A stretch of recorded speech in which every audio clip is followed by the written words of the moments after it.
Ladies and gentlemen, please stand up for Mr. Terry Good.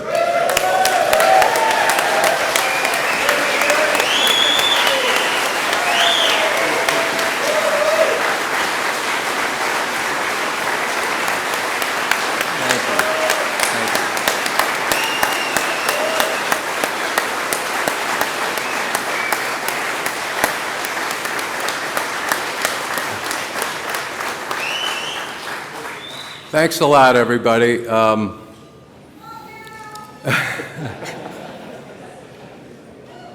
been collecting these things for 44 years, and I've chased them all over the world, and I've had, as Ricky said, I've had a passion for motocross. And I'm just, you know, it almost hurts to think that there isn't a museum dedicated to preserving this sport already. It has such a rich history, and it's been around since 1924. The first race was held in Bagshot Heath, England, in 1924, and my friend Les Archer, his grandfather, was part of that event. And here we are into 2021, and most of us here are probably a product of the 70s, maybe late 60s, 70s, and 80s. And I moved to Chicago in 1984. I changed careers. I was a carpenter, or a builder out in Southern California. Moved to Chicago to try my hand at commodity trading. And you know, I was blessed. A lot of ups and downs, but overall, I did good, and that's a real aggressive business, and a lot of those guys that made lots of money in there, you know, second, third homes, private jets, just you know, they lived the lifestyle. And I put my money that I made into these bikes. I went all over the world. I remember, I was just thinking back in the late 80s, early 90s, my phone bill, because there was no internet, my phone bill just creating this network was like $3,000 a month, you know, and I had built up, you know, and slowly, and the network expanded. And I was fortunate enough to be able to purchase these things. And not only did I get those, I bought all the parts, the trophies if they were there, and it started getting bigger. And then, you know, guys like Håkan Andersson and Torsten Hallman, they were, you know, oh, you need to get this, you need to get that. And so I did, and I amassed about 120 of these works bikes. But just as important as those, I've got the trophies, the gear. I have, 5 sets of leathers that Roger DeCoster wore. He gave them to me because he wanted his legacy preserved. He gave me all his, I probably have 30 of his jerseys going all the way back to the CZ. And they need to be seen by everybody. This sport, I always used to say in the 70s, because motocross was a niche thing, and a young kid like myself would go to a Trans Am or a GP, and you'd watch these guys. The world was a big place back then, and these foreigners would fly in from Belgium or Czechoslovakia, Finland. They spoke a different language. They had these handmade exotic bikes, and then we'd watch them out on the racetrack just do unbelievable things on them. And you'd get back in your van or whatever you drove there, and you'd go back home. God, for the next 6 months, that's all you could think of. And I used to say motocross was the best kept secret in the world back then. Let me give you a flash on what's new. It's called motocross. You know, it was just incredible.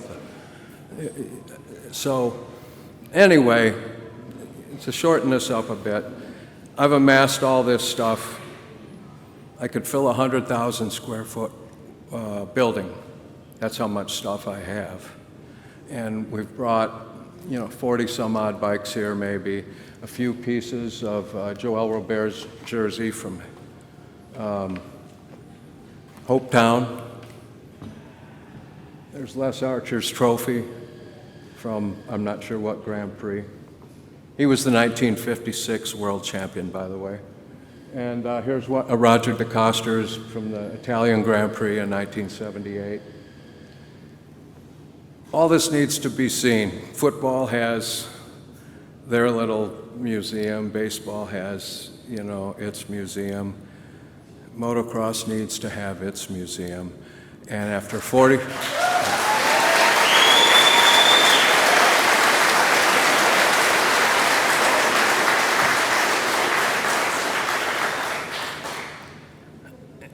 And when I do things, I don't think, I think big. If you're going to think, you might as well think big. And so these bikes are the actual bikes that made the history. They're priceless, in my opinion. They're kind of my babies in a way. The last one, a big collection I got was from Roger. And him and I had been talking about this for 20 years.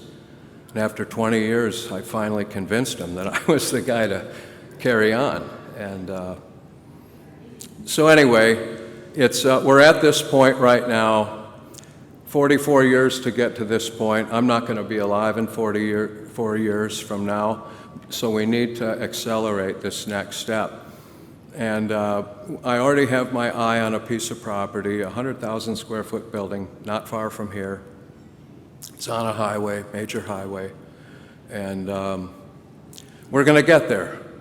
And this was our first attempt at fundraising and kind of putting the finger to the wind and just to see what kind of, are people going to like this or not? Is it just me? Maybe I'm nuts.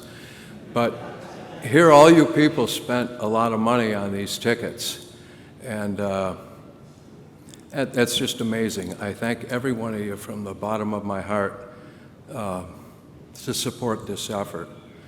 And we're going to get there. We're not going to stop until we're there. And it's going to be my vision is a complete Smithsonian scale or style museum. It isn't going to be just a warehouse with bikes in it. When you look at Sten's Lido here, by the way, this bike right here has 56 Grand Prix starts and 13 Grand Prix wins.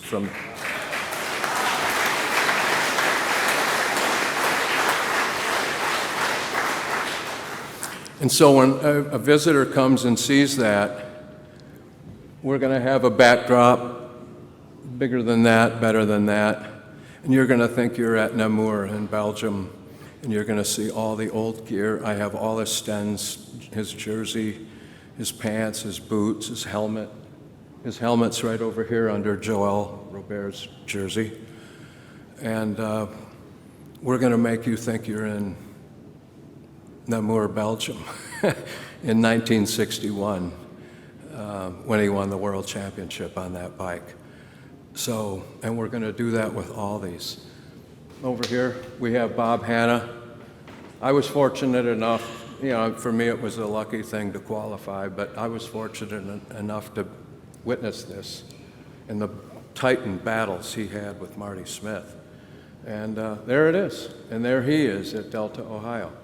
And it's preserved for the ages. Now there was a couple guys, 3 guys actually, that were really, they were fans of mine, if you can believe this. It was Leslie Archer, 1956 500 world champion. He was looking so forward to coming here. He was getting his passport renewed, lived in Spain. Marty Smith. Marty Smith would call me once or twice a week. I can't believe you're doing this. I can't believe somebody's doing this. This is the coolest thing ever. He got it.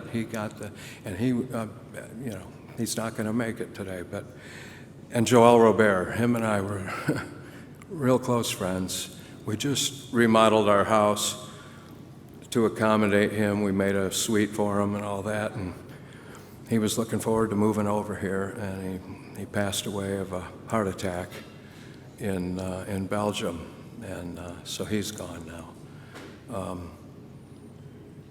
So we're going to honor them tonight, and we just want everybody to have a good time. We didn't want to do the beer and hot dog thing. We were going to do the shock and awe.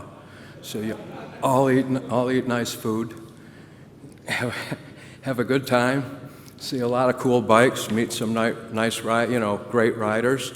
I want to thank Roger DeCoster, Bob Hanna, Ricky Johnson, Mickey Boone. Remember Mickey Boone? He's here. Steve Weiss.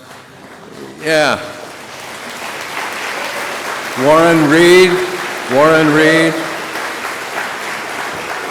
Morris Malone. These are the CMC, top of the CMC guys. And there's others too. Keith McCarty, Dave Arnold.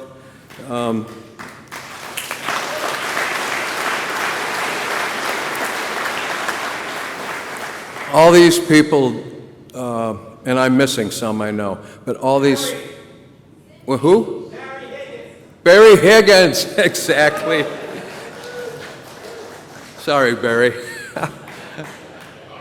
Barry Higgins is a patriarch to the sport of motocross in the United States. He was there in the beginning.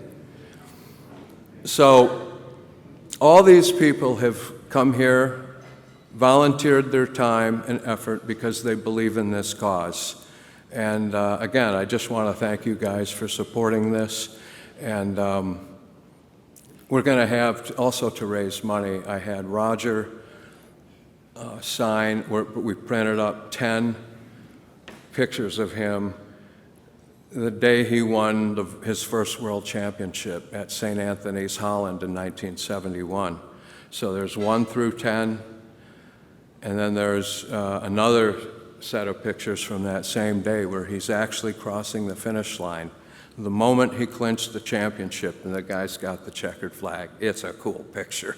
So I had 10 of those made.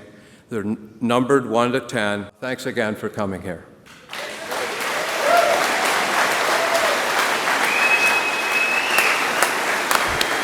Let's hear it for Terry Good, ladies and gentlemen.